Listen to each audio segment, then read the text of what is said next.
Hey everyone, welcome back to Knowledge Mondays. I'm your host, Dana Alfirovic, and I'm so excited to introduce our guest today, Lexi Arnold of Ladies Self Defense. Lexi, thank you so much for being here today. Yeah, thank you for inviting me. I'm excited about this. So, our theme for February is safety and self-protection. And this is a podcast about networking. So, this is a little different than the topics we normally cover, but I really believe that people need to be safe every type of event they're going to, and especially some happy hours and kind of late. So, Lexi, again, thank you so much for your time today. Yes, I'm excited. It'll be good. So, my first question for you is let's talk a real life scenario. You're walking to your car and it's late at night and someone grabs you. What is the first thing you should do? So the problem with this is we should have noticed that they were coming before they grab, right? So there's a lot of awareness that comes way before someone grabs you. And you have to know all of those things first. And then if for whatever reason someone still grabs you, you need to go for the target areas like the balls, if you can knee, if you can hit there, like elbow there, that's going to be the best that you can always do. Even on women, the stomach's going to hurt so bad. So just aiming for those target areas. I don't teach any pressure points, anything like that, because if you miss a spot, what are you going to do? So I just think that going for the target area of like the balls, the stomach is always going to be the best, depending on how they grab you. So it really just depends on where they grab you. But I think the key to self defense is what do you do before they grab you? Because if you can prevent that, then you're already like 10 steps ahead.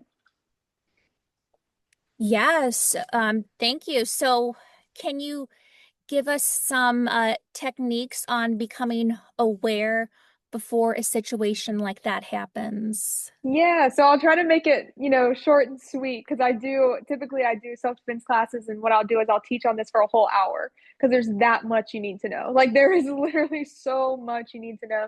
So I'll try to keep it short and sweet, but the main thing that any offender is always going to be looking for in a parking lot and a victim in general is always, always, always going to be someone that's texting in the parking lot. And as many people are listening, as soon as I say that, they go, "Yeah, I do that every time I'm in a parking lot." And that's just the reality. So if you cannot do that and you're paying attention and you're looking up and you're being aware, you're already 10 steps ahead of everybody else because that is the number one thing they look for. So just not being distracted. Don't be texting in the parking lot. If you have a text to send, text it while you're still standing in Target or while you're still standing inside of somewhere, the gym, whatever, so that you're not distracted. And then just making sure you can hear people. You know how many people walk around with their headphones in or the big headphones that wrap around, even on walks and runs and all of the things. If you can't hear someone coming, yeah, they've already grabbed you before you even knew they were coming. So making sure you can hear people. I always tell people one headphone in, just how I have it in right now, when I hear someone's knocking on my door or what's happening.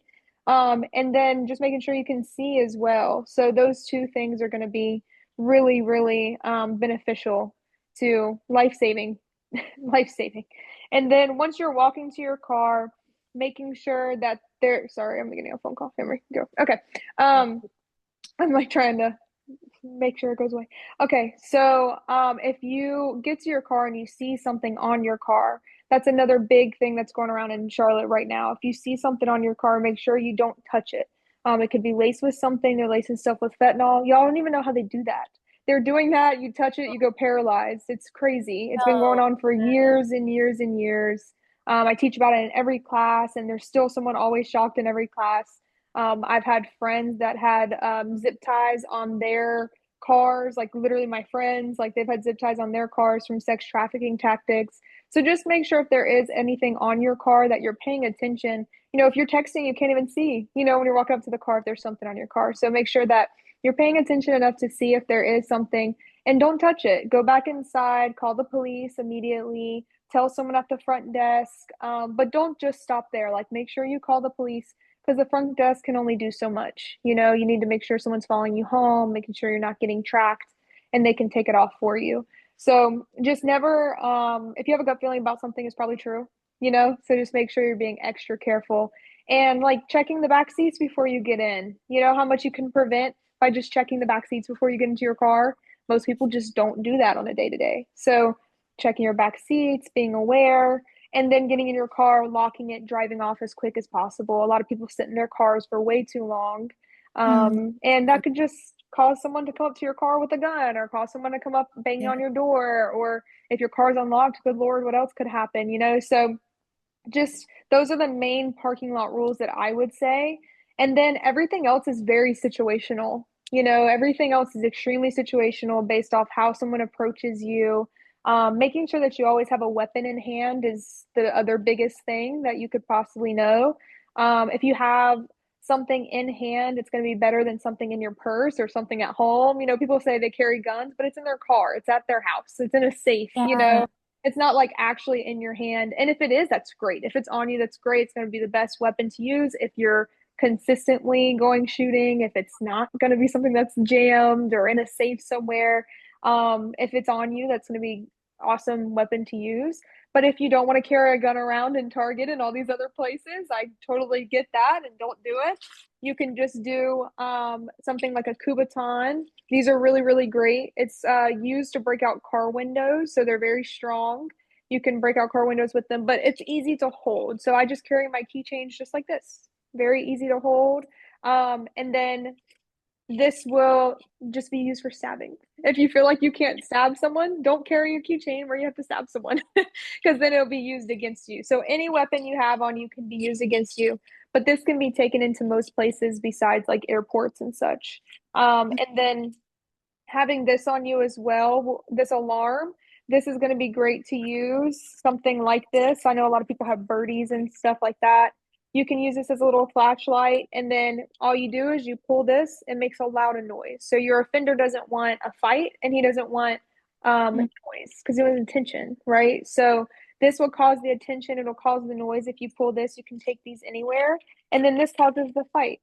So if you have these on you and they are in your hand, not in your purse or your car console, then you're always going to use any weapons first. And you can use anything as a weapon. So you can carry anything around you to use as a weapon. Always use weapons before throwing a punch or something like that because it can hurt your offender a lot more and shock them a lot more too. So those are like my main, like quickest I can make them like rundown on just being as aware as possible, using weapons first, and then everything else is definitely going to be situational. Wow, thank you so much. That was so much knowledge, and I have goosebumps about the thing on your car that has fentanyl and can paralyze you. Can you share any more like awareness on that? Like what kind of is it like what does it look like? Or I guess maybe Yeah. I should Google that definitely. Well, it is definitely going around in Charlotte. Like, that's the main thing. A lot of people don't know that Charlotte is actually number 9. I think they switched it. It's just top 10 now, so it could be higher, it could be lower. But as of a couple years ago, it was number 9 for sex trafficking in the whole nation. So a lot of people don't realize that it's that high, but it is because we have all the interstates real close to us. I mean, it's just too easy to hop on 77 and go down, as far as Florida. I mean, you go down so far. So just being very careful and just aware that it is happening in the areas. It's not just the stuff that you hear on the news. So stuff that even just has happened to people in my self-defense classes or my friends, or obviously things on the news, is flowers. If they put flowers on your car, they can put, honestly, this is kind of one you can't really help, but sometimes they're putting it on the inside of the handle, just powder. And I mean, obviously, you're not going to see that coming, but if you see like a flower, if you see something like a flyer on your car, money on your car, especially if it's a zip tie. For my friend specifically, she had a red zip tie on the back of her passenger side, so she would never have seen that unless she was like talking with her sister outside and noticed it. So it was on the other side where she doesn't get into her car, and that's just a way for them to track you. just showing that you're a single female by yourself. So they can do that at your home. They can track stuff, putting it like numbers on your trash can. I had a very elderly lady have 888 on her trash can, and she called our HOA, she called everybody, and she had no idea what it was for. And then she took my class and realized that it was a sex trafficking tactic, and she didn't even know before taking my class, and it was currently still on her trash can. So thankfully nothing happened to her, but she was literally like 80 years old. And they're doing it to everybody. It's just to show that you're a single female living alone. There's also, it's happening to a lot of men too. So it's only 54% is happening to women and girls, and 46% is men and boys as well. So they're really just taking everybody, can't be too careful. But those are some of like the main tactics going on around Charlotte and have been for many years. I've taught this class for 7 years, and it's been going on definitely that long, if not longer. Wow. I'm wow, definitely I have goosebumps, but thank you for sharing all that. So I want to get back to another situation. So let's Hmm. say you're walking to your car and someone like yells at you, makes you feel uncomfortable in some way, like, hey, sexy, or something like that. Like, but they're far enough away so they can't like grab you. Right. Do you have any tips or techniques, how to handle that type of situation? Yeah. So every situation is going to be a little bit different. Okay. So what I mean is you're going to have to discern, is this somebody that is trying to start a fight, or is this somebody that I need to address before, or else they're not gonna leave me alone. You know what I mean? Like, Yeah. so those two things are very good to discern. So I'll give you two examples just from my own experience, because stuff happens all the time. So I tell people, I say I think stuff just happens to me because I teach this class. Like, because this is crazy how many times this stuff has happened to me. So not even a year ago, I was in the Bowl in Ballantyne, which is a very nice area, very nice area. Um, I was on the way home. It wasn't late at all. I was parked in a parking garage. My friend was parked the other direction. So she went that way. I went this way. And it was only like 8 o'clock. I mean, it wasn't late. We weren't out drinking. We weren't doing anything. We literally just went to dinner at an Italian restaurant. And I was on the way back to my garage. And so I was going back to the garage, and these two men came up in front of me, and they were in a truck, and there was like a crossway. So there was like a little crossway, and the two men drove up, and they stopped their truck in front of me, and they said they were probably like 50 years old, nice car. Like, it didn't look sketchy or anything. It was just like inappropriate and creepy. And they came up, they rolled down the window, and they didn't let me go on the crosswalk. And my first thought was like, that was rude. Like, they didn't let me go, and they pulled right in Yeah. front of me, but it was because they were trying to talk to me. So they rolled down the window, and the guy in the passenger seat's just kind of like laughing. And the guy in the driver's seat was yelling at me. He's like, hey, where are you going next? Like, where are you going? Blah, blah, blah. And I just kind of stood there in like disbelief, because I was like, oh, this is hilarious. And there's like people waiting to walk. Like, they're like stopped the parkway, like the crosswalk. And so I was waiting for them and to just keep driving, but I realized really fast that they just were going to continue to ask me where I was going. They asked me to get in the truck with them. They were like, where are you going next? Will you get in with us? Like this and that. And I was just looking at them, and I was like, okay, if I don't say something, they're not going to leave. Like, they're going to continue staying right here, right? And even my friend, she was like, I would have had no idea what to do in that situation, because she's not a big like she doesn't confront people like that. So she was like, I had no idea what I would have done if that was me. And so I just looked at them, and I just yelled at them to move in a very like aggressive tone. And I was like, get out of the way. There's people trying to walk. I'm not going with you. Get out. I was like, move. And they were so embarrassed that they rolled up the window and just drove off.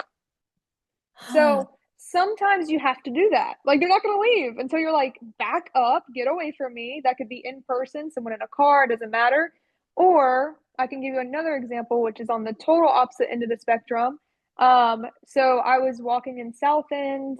This is about a year ago as well, maybe not that long. And I was just walking in South End like I always did on the rail trail. And um, whenever I was going, there was this guy on a bike, and he was a homeless guy, you could tell. And he rode past me and just started screaming at me, "What the F are you looking at? You want some B word?" Blah, blah, blah. Like just going crazy out of nowhere. And I'm on the phone with someone, so I started laughing because I'm like, there's no way. But because it's just like funny, this stuff. And so I didn't react to him at all. I didn't look his direction. I just continued going forward and he never circled back. But in that instance, if I would have said something, right? If I would have been like, "Who do you think you're talking to?" or "Get away from me," or something, he would have 100% circled back, right? So it's like you have to kind of discern when someone is just trying to provoke you, to lead to something dangerous. Like maybe he wanted money, maybe he was just having a bad day and wanted to yell at someone and would have continued fighting back, or who knows. Or like it could be like the two guys that really thought I was going to go wherever they were going to go and they're not going to leave until I yell at them. So that's a Yeah. two very different situations that have to be handled differently. So there's times that you have to speak up, you have to make eye contact, you have to say, "Get away from me," and there's times like don't give them the light of the day. Like, don't even look their direction. Don't make eye contact because it will get worse.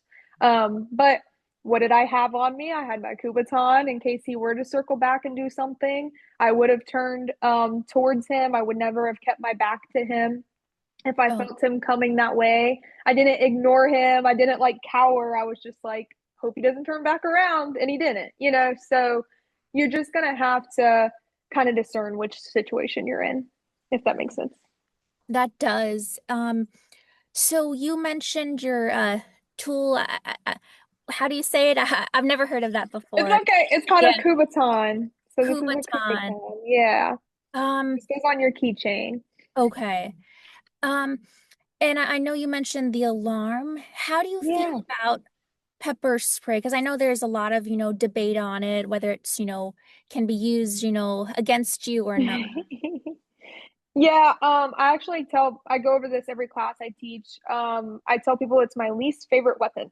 And the reason why is I used to carry it when I was younger, like 15, 16, I was driving.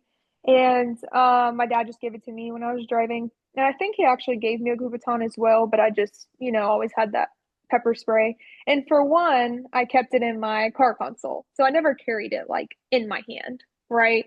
And I don't know if you ever seen pepper spray, but it takes a minute to like get it open and it's the safety's on and this and that. So it's like if you're in a real situation where someone's coming up on you really quick and you didn't expect it, you weren't aware, whatever, and you try to get that pepper spray out, chances are it's probably not on you, like in your hands. If you do carry it in your keychain, that's great, but it does have like the safety on it. It does have this. It does matter which way the wind blows, like all of that stuff does matter, who you're with. If you're with a baby, if you're with friends, like it's not like you can just spray it all the time. So it's definitely has like its pros and cons, but I did used to carry it, and a sheriff, I was taking care of her, she had surgery, and I was taking care of her house, and she just started laughing. She was like, "You carry pepper spray?" And I was like, "Am I not supposed to carry pepper spray?" And she was a sheriff in like Lancaster or something, like a really bad area at the time.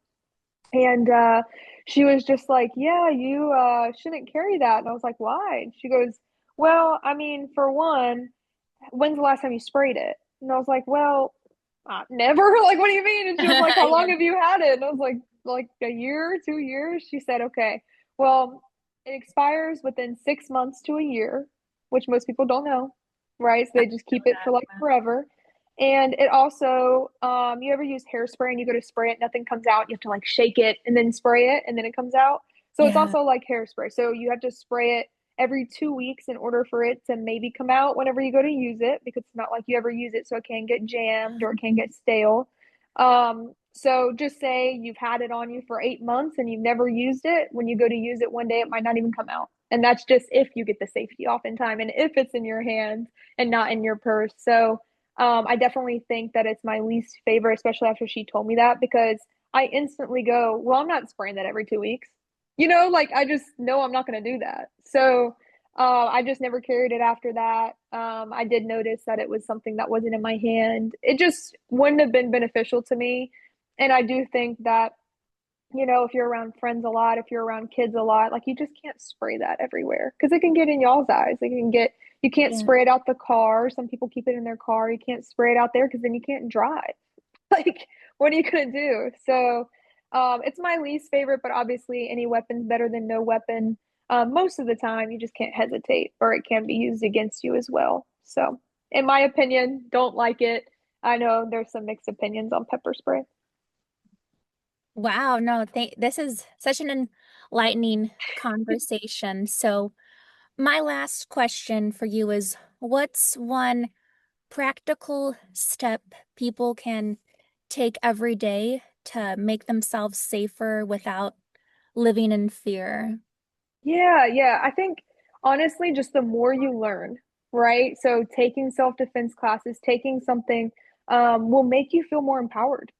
If you don't do anything and you just don't know, if you're not aware, that's the scariest thing in my opinion. If Yeah. That's why I do what I do. I switched from doing it full time for a reason to only doing it on the side. But I just told everyone, I was like, even though I'm not doing it full time, I have to still be teaching this because the most important thing is just awareness, just knowledge. So the more knowledge you can get, the less fearful you'll be because at least you know. And then you just have to practice some moves. Just practice some moves that you're able to do if someone were to grab you, which would just be taking a self-defense class in person. There's so much you can teach online, but definitely just get more aware as possible. Make sure you're not distracted on your phones, your headphones aren't in. That's stuff you can do every single day. Checking your back seat, not texting. So checking stuff on your car, just being aware. But yeah, no one should live in fear. Just be more aware. Just be more. Yeah, so good. Wow. Thank you so much for your time, Lexi. So, if folks want to learn more about you and sign up for their courses, how can they find out more information? Yeah, so I do have an Instagram. It's definitely the best way to reach me. It's Lady Lady Self Defense. If you were to go on there and message me, we can set up a class. I travel for my classes. I do have a gym that I can do them at as well, but it's super simple. You can do personal sessions, you can do group classes. I've done it for churches and businesses and anything you can think of almost. So, just reach out to me and we'll figure something out. That's definitely the best step to take.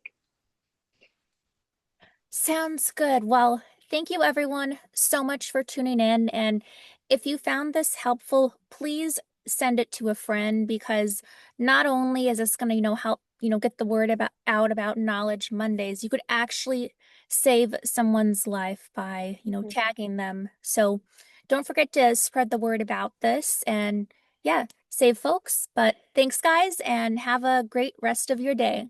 Bye, y'all.